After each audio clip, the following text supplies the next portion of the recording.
Did you know that the official title of dictator does not belong to former President Ferdinand Marcos, but to Emilio Aguinaldo, the first president of the Philippines? In a public address on May 24, 1898, upon his return from exile in Hong Kong, he formally established the dictatorial government of the Philippines, Gobierno Dictatorial de Filipinas, with him holding the title of dictator. Now, a little background on how all this began. In 1896, the Philippine Revolution started. In December 1897, the Spanish government and the revolutionaries signed a truce, requiring that the Spanish pay the revolutionaries 800,000 pesos and that Aguinaldo and other leaders go into exile in Hong Kong. But a year later, war broke out between Spain and the United States. Completely disregarding the truce he originally made with the Spanish government, Aguinaldo negotiated with the US his return from exile and fight Spain.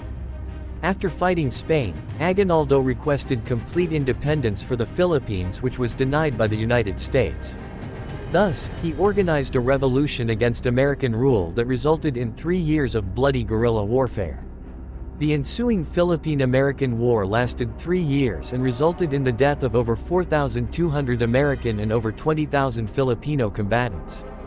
As many as 200,000 Filipino civilians died from violence, famine, and disease.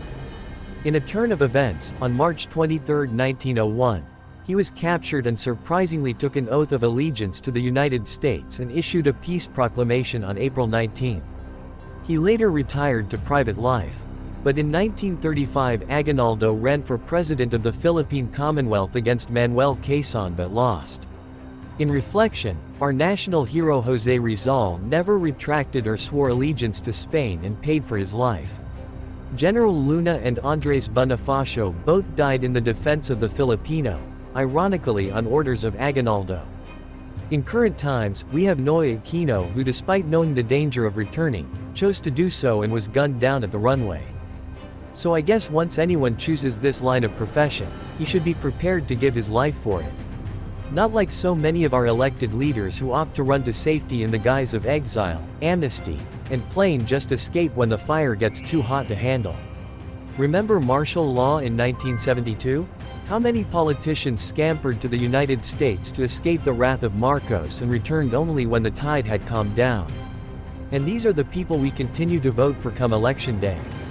So, what's new? Well, here is another trivial truth for Aguinaldo. After the Japanese invasion of the Philippines in 1941, he cooperated with the new rulers, even making a radio appeal for the surrender of the American and Filipino forces in Bataan. He was arrested as a collaborator after the Americans returned but was later freed in a general amnesty.